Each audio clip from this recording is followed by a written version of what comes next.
grilled bacon meatloaf burgers. That's right, in honor of the upcoming end of summer grilling holiday, I attempted to combine the awesomeness of a bacon meatloaf with the user-friendliness of a burger. And I have to say, for an experiment, the results came out amazingly well. Although I guess I shouldn't be too surprised, since combining bacon and beef does have a proven track record of success. But anyway, let's go ahead and get started. And before we get to the beef and bacon, we have to build the base, which we're going to do with the following ingredients. So into a mixing bowl, we will crack 1 large egg and drop it in from about 3 feet away. We will also go ahead and add a spoon of ketchup, as well as a little touch of brown sugar, and a couple teaspoons of Worcestershire sauce, which I've been told I could just pronounce Worcester sauce, which sounds a little too easy. There must be a catch. But anyway, we'll do some Worcestershire sauce, followed by some onion powder, as well as some garlic powder.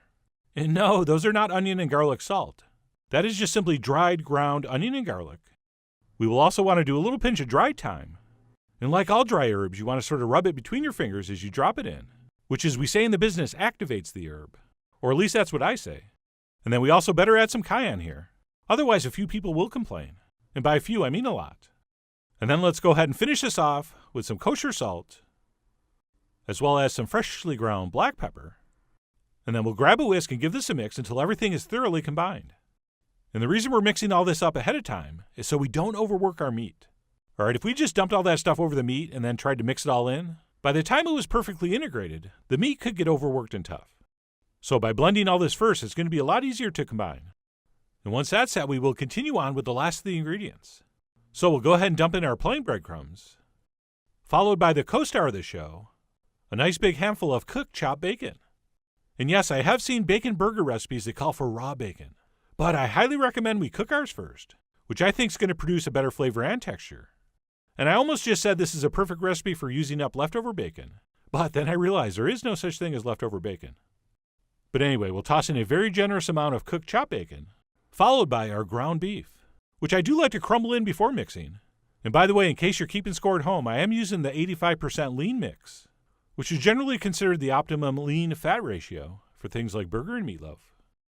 And then all we need to do at this point is give this a mix with our hand until it's just combined. And because we mixed up our seasoning base first, this is not going to be too challenging. Just get in there and mix it until you think the bacon and breadcrumbs are distributed evenly. And while we never want to overmix on purpose, because that would be kind of weird, but even if you go a little too far, relax, it's still going to be beautifully tender. And then what we'll want to do once that's combined is form this into 4 burgers. Or at least that's my suggestion. I guess you could do 6 smaller ones, or 2 gigantic ones. But for me, this recipe makes 4 perfectly sized burgers. And yes, of course I wet my hands before forming these. As you know, damp hands make smooth balls, but they also make smooth burgers. And then if we want, we could cook these right away.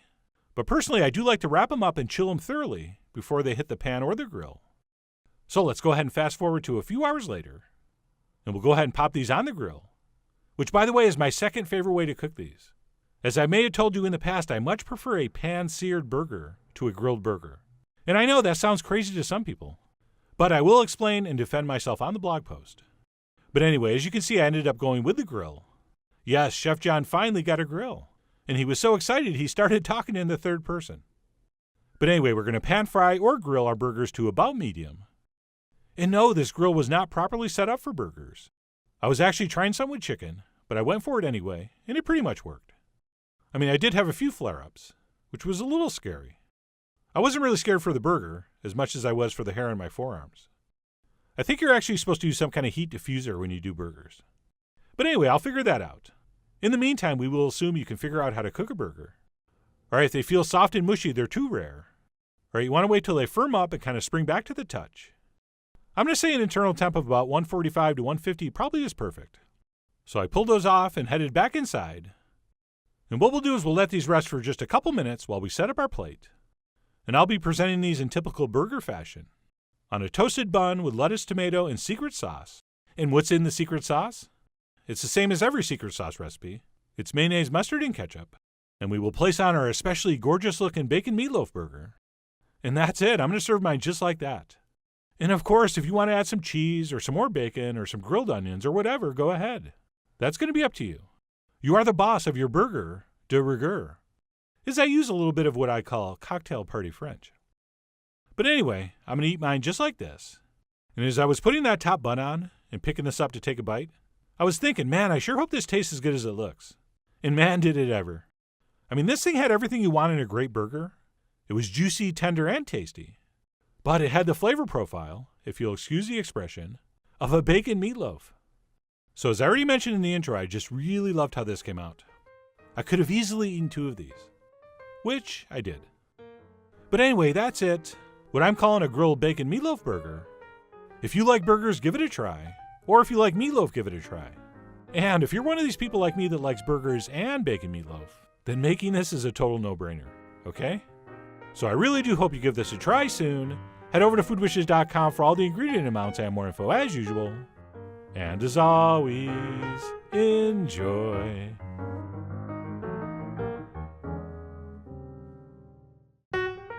Hello, this is Chef John from foodwishes.com with Loco Moco. That's right, we're making something that translates to crazy moco. And what does moco translate to? Trust me, you don't want to know. But what you do want to know is that this easy, fast, and filling Hawaiian classic is comfort food in every sense of the word. Which makes a lot of sense, since this was especially invented for broke, starving students. But don't worry, it works just as well for affluent, hangry adult professionals. So with that, let's go ahead and get started. And for this dish, besides some cooked white rice, we are also going to need some kind of ground beef patty. And what we'll want to do is season this very generously on both sides with some salt, freshly ground black pepper, and cayenne. And by the way, this patty should probably be about half the size you see here, as in like something much thinner, around 4 ounces. And you'll see why later when I'm struggling to eat this. But for whatever reason, I ended up going with the half pound here. I guess I was trying to do a lower carb version. I don't know. But anyway, regardless of the size, we'll go ahead and season that. And then I also like to slice up about a tablespoon or so of green onions. And you're going to see what happens to those in a second. And then besides those in our burger patty, we're also going to want to mix up our sauce, which will start with a nice high-quality beef stock or broth, or as the cool kids call it these days, bone broth. And then to that we will add a splash of soy sauce, as well as a dash of Worcestershire sauce, and a little touch of sesame oil. All right, just a couple drops. And then I also like to sneak in a little touch of ketchup. And then almost last but not least, a couple teaspoons of cornstarch. And we'll go ahead and whisk that in. And while it is true a lot of versions use a flour-based roux to thicken this, I think the cornstarch is easier and works much better. As well as I think makes for a better looking sauce. And it was right about here when I realized I hadn't added my sugar yet. And while that little bit of sugar is optional, I do think it helps balance all the flavors here. So you decide. I mean, you are after all the cocoa of your Loco Moco. And speaking of highly intelligent apes, we really do want to mix up our sauce ingredients before we head to the stove to start frying our burger. Okay, because once we plate up our burger, we want to be able to finish the sauce very quickly. And that's it. Once that's set, we can go ahead and start cooking our burger, which I'm going to do over medium-high heat in a little bit of butter that I toasted ever so slightly before placing in my patty. And by the way, if you like your burgers rare or medium rare, I'm not sure that's going to work quite as well here, because we really do want to get a deep, serious crust on this burger, which is going to take a few minutes. So you go ahead and cook this any way you want. But I believe the longer it stays in the pan, assuming we're not going to totally dry it out, the better. So I gave that first side about 5 minutes or so and then flipped it over. And as you can see, we've created a magnificent crust. And then what we'll do once that's flipped is go ahead and toss in our green onions if we're using them. And we're actually going to go ahead and char those while this second side cooks. And of course, in the business, char is just a euphemism for intentionally burning something. And eventually, what all those little dark brown bits are going to do is help give our sauce a beautiful dark brown color, but also add another flavor element to our burger. Which is why once we think our burger is cooked, which is probably going to be about medium to medium well, we'll go ahead and spoon some of these caramelized onions over the top, and we'll remove that burger to a plate to rest in a warm spot. At which point we'll give our sauce mixture a quick stir and go ahead and dump it in, where it will very effectively deglaze this pan, meaning it will help dissolve all that goodness off the bottom. And you'll see by stirring this over medium-high heat for just a couple minutes, not only will our sauce thicken up beautifully, the sauce is going to take on a beautifully deep color and gorgeous glossy appearance. So we'll simply cook that stirring for a couple minutes until we have something that hopefully looks like this, at which point we can reduce our heat to low. And other than tasting this for seasoning, it is pretty much ready to use. Okay, so on our checklist, we've made some rice, we've cooked our burger, we've made our sauce, which just leaves us one last task, and that's to fry an egg, which I'm going to do over medium heat in a little bit of butter. Oh, and the reason we use a ramekin to transfer that in is so we know for sure the yolk's not broken. All right, is there anything worse than adding an egg to a pan and the yolk breaks? No, that's the worst. But anyway, we'll go ahead and cook that egg as long as we want. And I think we should probably season the top with a little pinch of salt, as well as the obligatory shake of cayenne. And yes, if we're smart, we will cook that while we're doing our sauce. And that's it. Once our egg is cooked to our liking, we can go ahead and assemble this dish, which will start with a nice hot base of freshly cooked white rice, onto which we will place our burger, along with, of course, any and all accumulated juices. At which point we'll proceed to smother this with our perfectly made pan sauce. And I keep calling this a sauce, but since this is most definitely a comfort food, we should probably refer to it as a gravy. And yes, it is a generous amount, since in the entire history of Loco Moco, no one's ever said this is good, but it had too much gravy. Okay, because that rice is going to soak it up. So we're going to be generous. And then once gravied, we'll go ahead and place over our runny egg. And then I decided to turn the plate so it looked like an eye. Here's looking at you, kid. That reference was dedicated to all the old people. And then I went ahead and finished up with some sliced green onions. And that's it, our Loco Moco is done and ready to enjoy. So we'll go ahead and bust that egg right in the yolk and dig in, which we should probably be doing with a spoon, if we had a nice thin normally sized patty. But since I went with the half pounder here, I was forced to use a fork and knife. And not very well, I should add. Okay, a burger this big and thick is perfect for a bun, but maybe not so much on top of rice. But anyway, I should probably stop complaining about having too much burger and move on to the part where I tell you how awesome this is, which really was super awesome. Right, just that sauce on the rice is worth making the dish for. But the combination of those two things, along with the burger and the egg, really does make for a quite substantial and extraordinarily tasty meal. So other than having to do a little too much work with the fork and knife, I really did love everything about this. But anyway, that's it. My take on Loco Moco. Even if you didn't know the history of this dish, you pretty much could have guessed it was invented for broke, starving students, who also may have had a couple drinks before they enjoyed this. So whether you're a young, starving student who's pinching pennies, or you're an older professional who wishes you were, I really do hope you give this Hawaiian comfort food classic a try soon. So head over to foodwishes.com for all the ingredient amounts and more info as usual. And as always, enjoy.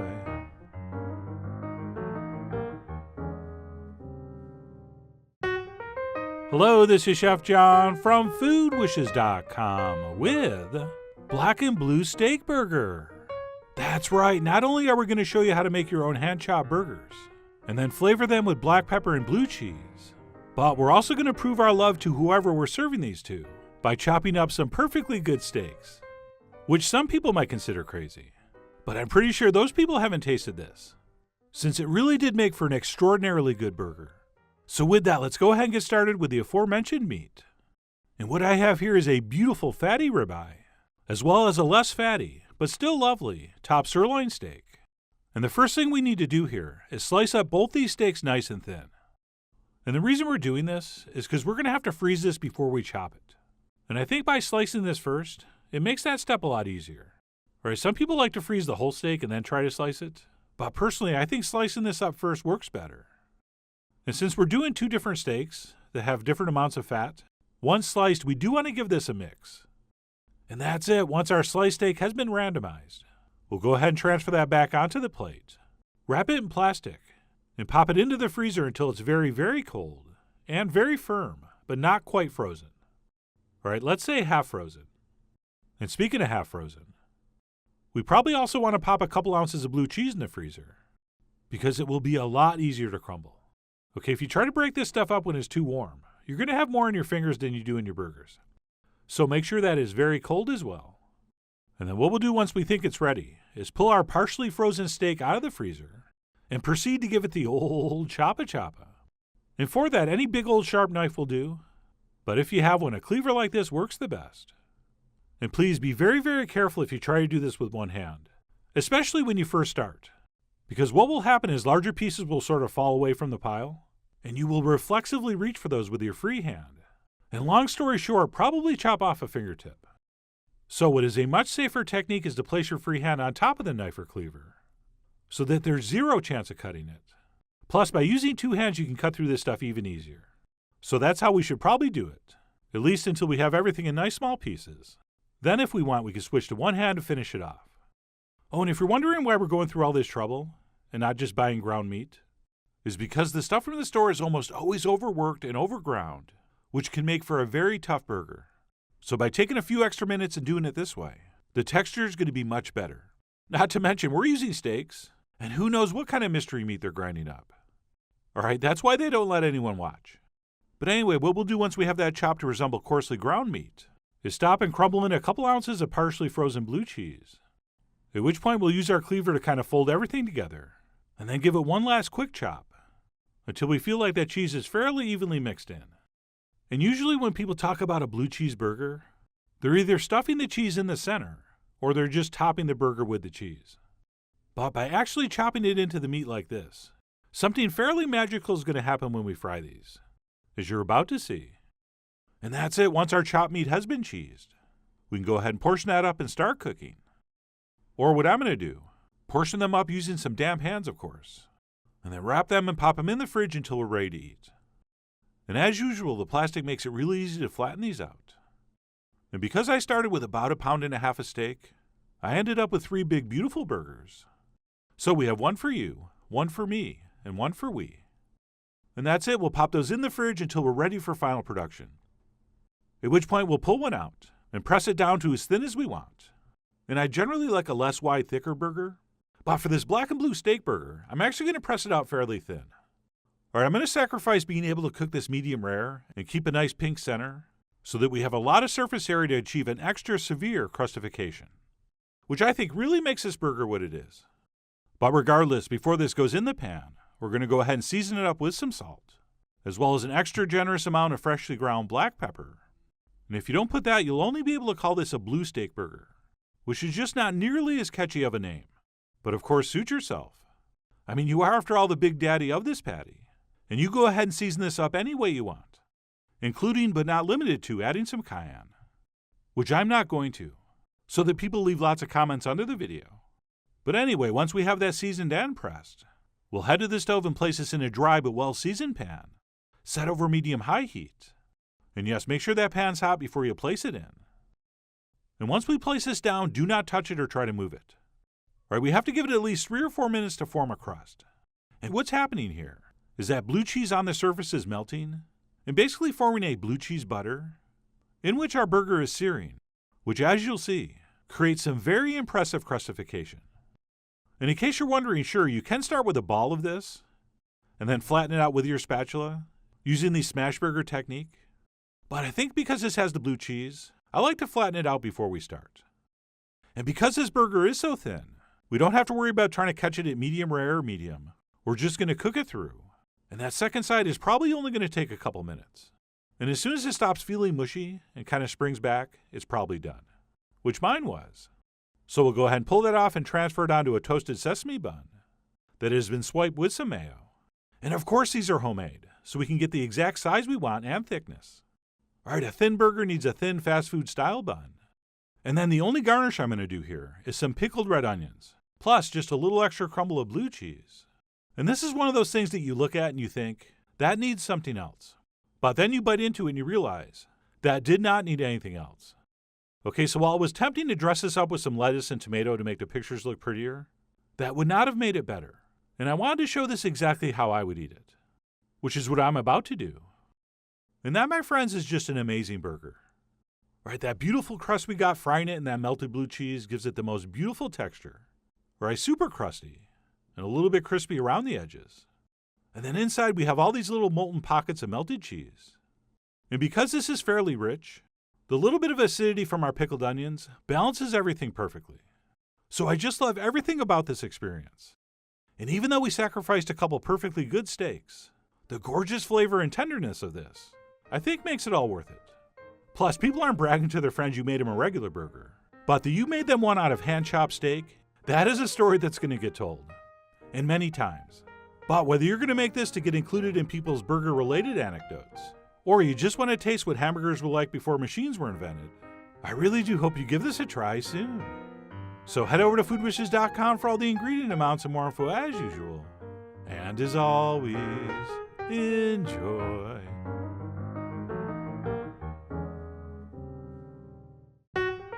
Hello, this is Chef John from foodwishes.com with teriyaki burgers and or sliders. That's right, I'm going to show you my twist on the old teriyaki burger, which is usually just a plain patty covered in some kind of teriyaki sauce. But that's not the way we're going to go here. We're going to actually put some teriyaki flavorings in the burger, which makes these way more cookout friendly. Of course, ironically, I ended up not grilling these outside. But regardless, these came out really, really good. And had my tripod not broken at the end, this would have been a completely successful video. But we'll get to that. For now, let's get started with where's the beef? So I have 1 pound of ground beef, your standard 85% lean, 15% fat mix. And what we want to do before we start adding the flavorings is break this up a little bit with the tip of a fork, which is going to help allow us to integrate our other ingredients without overmixing everything. So what we'll do is we'll just break it up a little bit like this, and at that point we can start the teriyaki process. So first up, I'm going to add a little bit of Worcestershire sauce. So we'll sprinkle over a little bit of that, followed by some soy sauce. And I'm going to drip over about 2 tablespoons. And we are going to mix this, but please note, we're going to kind of drip this all over the surface, just for a little initial distribution before we mix it with the fork again. And by the way, yes, you can mix all these liquids together and drizzle it over at once. But anyway, we'll add some soy sauce, followed by a tablespoon of sake. That's right, we're putting rice wine in our burgers. And by the way, that sake is actually clear. There was some soy sauce in the spoon. And of course, sake is a key ingredient to real teriyaki, or so I've been told.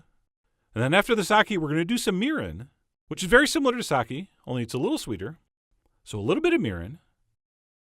And then we'll finish off with a little bit of hot sauce. I'm using sriracha, but that's up to you, of course. You are and always will be the boss of your sauce. And then last but not least, a little bit of brown sugar. Not too much. And then what we'll do is we'll take the fork again and give this a fairly gentle mixing. And the reason we're using a fork over our hands is because a fork is cold and sharp, as opposed to our fingers, which are warm and dull. So this is definitely a case where the tines are on our side. So we use the tip of a fork to mix this gently.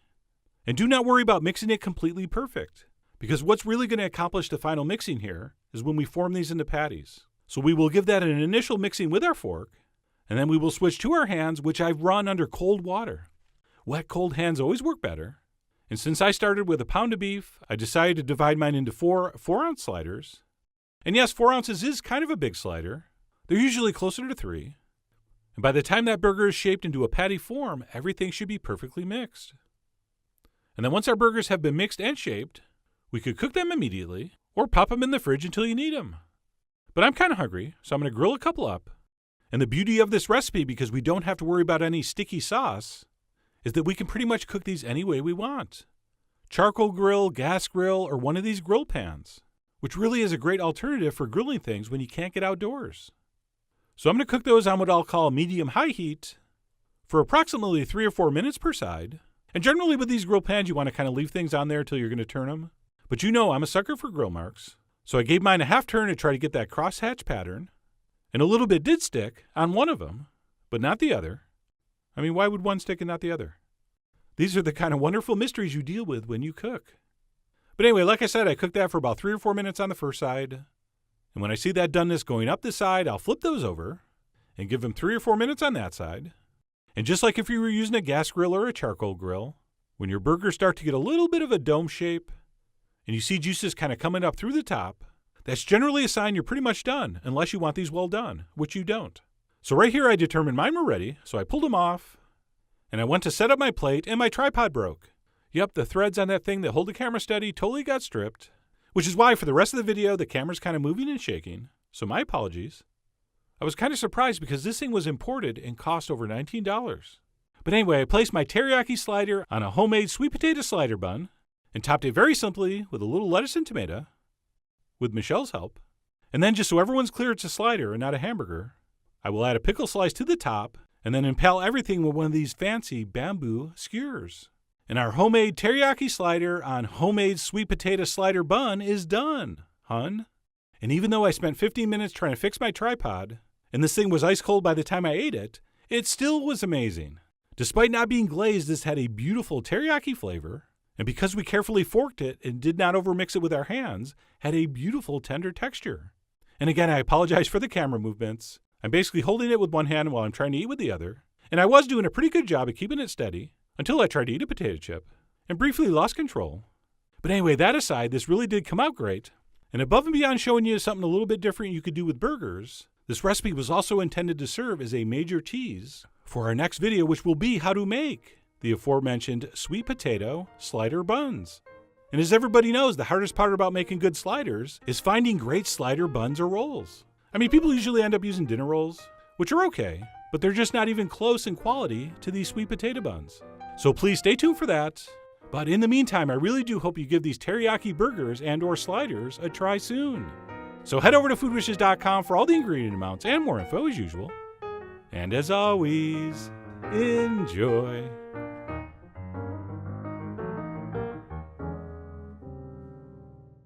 Hello, this is Chef John from foodwishes.com with hamburger buns.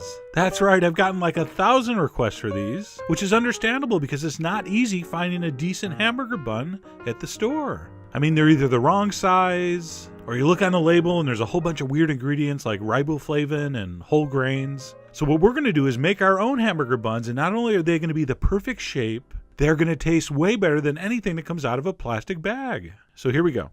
We're going to start by putting 1 package of dry active yeast in the bowl of our stand mixer. To that, I'm going to add half a cup of all-purpose flour, and then 1 cup of very warm water, not too hot. It should basically feel like bath water.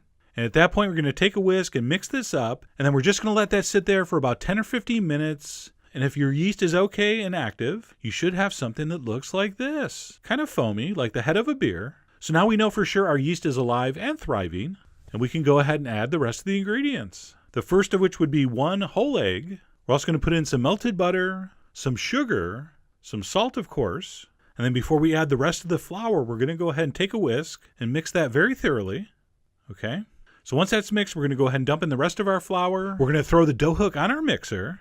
Oh, and by the way, speaking of nice buns, I name all my kitchen appliances, and ironically, I call this piece of equipment Sir Mix-a-Lot. Anyway, we're going to throw the dough hook on. We're going to put that on low speed. And we're basically going to need this for 5 or 6 minutes or until we have a soft, sticky dough. If you need to stop and scrape the sides down with a spatula, go ahead. But usually the dough will pull most of it off the sides. And after a couple minutes, I'm going to stop and evaluate. And what I'm checking for here is, do I need a little more flour? And here's how you're going to know. Now, as I mentioned, we want a very soft, very sticky dough, but not so sticky that it will stay attached to the spatula. So if you're moving it around like this and it's smearing and sticking onto the silicone, it's too wet. Or you can also check with your fingers. It should be very soft feeling, very tacky, but large amounts shouldn't stay stuck to your fingers. So at this point, I determined I was okay. I'm not going to add any more flour. I'm going to turn that back on and knead it for another 2 or 3 minutes. Like I said, it's going to be about 5 or 6 minutes total kneading. And when you're done, you should have something that looks like this. All right, very soft, very elastic. Let's go ahead and transfer that onto a lightly floured work surface for a final check. And you can see here, it's definitely a little sticky, but it's not attaching to my fingers, which are just very lightly floured. Oh, it wants to stick, but it's not sticking, okay? And when in doubt, always go for a little too sticky versus a little too dry. You can always knead a little flour into these. Okay, next up is your standard dough rising procedure. I'm going to wipe out the bowl. I'm going to put in a few drops of olive oil. I'm going to throw the dough back in and move it around until it's lightly coated with the oil. And then we're going to cover that in foil and let it rise for about 2 hours or until doubled in size. I usually leave mine in the oven. The oven's off, of course. So after 2 hours, we're going to unwrap it. Mine look like this. We're going to knock all the air out of it. All right, not with the spatula in the bowl. I was just doing that for fun. You're going to plop it on a lightly floured work surface and just pat it down with your hands. All right, don't be afraid to give it a little dusting of flour when needed, but don't use too much. Less is more with the flour. And besides knocking the air out of it, what we also want to do is form it into some kind of rectangular shape so that we can cut 8 equal pieces. So I'm just using a little pastry cutter here. I'm going to cut it in 8.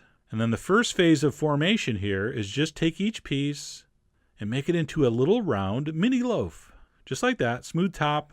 And really the reason for this is to see how even these were portioned. If one's bigger than another, take a little pinch of dough off and stick it into the smaller one. All right, but mine were pretty even. So I'm on to the next phase, which is transferring these onto our baking sheet. And all I'm going to do is use my palm and, if necessary, fingers to pat this out into a round disc shape, about a 1/2 inch thick. And you can see here I've lined my pan with a silicone mat. You could also use parchment paper. And look at that pan rocking. Note to self, buy new sheet pan. All right, so I'm going to do that to all 8 pieces. And I want you to pay particular attention to how I'm laying these out. We're using the old 2-1-2-1-2 hamburger bun placement method. And as you'll see, when those rise and bake, that's going to give them that classic hamburger bun appearance. Once those are trayed up, we're going to give them a very light dusting of flour, very light, just a fine dusting. And then we're going to place some plastic over the top, and I did not say wrap them. You're going to drape the plastic. That's right, I said drape. We don't want any pressure on these. We don't want anything pressing them down. And once those are covered, we're going to let those rise at room temperature for about an hour or until they look like this. Check it out. Those are pretty. Now at this point, you're going to want to preheat your oven to 375. And then we're also going to make a little wash for the top, which is going to be 1 beaten egg plus a tablespoon of milk. You're going to take a fork and mix that good and proper. And then you're going to take a pastry brush. And then you're going to very gently brush the surface. I want you to use an extremely light touch. All right, if you press too hard, these will become deflated, which in turn will make you emotionally deflated. And that's not the idea of these videos. These are supposed to elevate your mood, not make you depressed. All right, so be careful, light touch. And once you've gently and carefully brushed all your buns, the final and maybe most important step, you're going to shake on some sesame seeds. If you don't put sesame seeds, don't even think of calling these hamburger buns. You have to call them buns. So I'm going to sprinkle on the sesame seeds. That wash is going to make it stick on beautifully. And at that point, they're going to go into our preheated 375-degree oven for about 16 minutes or until they look like this. Check it out. Now be honest, have you ever seen a more gorgeous hamburger bun in your life? I said be honest. That's better. All right? And then the rest is easy. Simply let them cool completely before tearing them apart. And you'll see, because we use the old 2-1-2-1-2 method, they're going to be slightly attached to each other, which gives them that signature hamburger bun look. Just beautiful. And then let me cut one open here so you can see that absolutely perfect texture, the perfect crumb. Soft, supple, buttery, very light, and yet totally sturdy enough to stand up to a hot hamburger. So I garnished mine with a nice medium rare half-pound hamburger, and that was just a thing of beauty. Sure, it took like 4 hours, but the actual amount of work involved is like maybe 10 minutes. And like I said, these are going to be vastly superior to anything you find in the store. Okay? And I'm going to take a couple quick nibbles. That was not edited, that was in real time. And here you can see the absolute perfect bun to meat ratio, which is 2-to-1. Each half of the bun should be the same thickness as the burger. So like my good friend Sir Mix-a-Lot once said, the wrapper, not the electric mixer. My burgers don't want none unless you got buns, hun. And thanks to this video, you will have buns, and beautiful ones at that. So I really hope you give these a try. Head over to foodwishes.com for all the ingredient amounts and more info as usual. And as always, enjoy.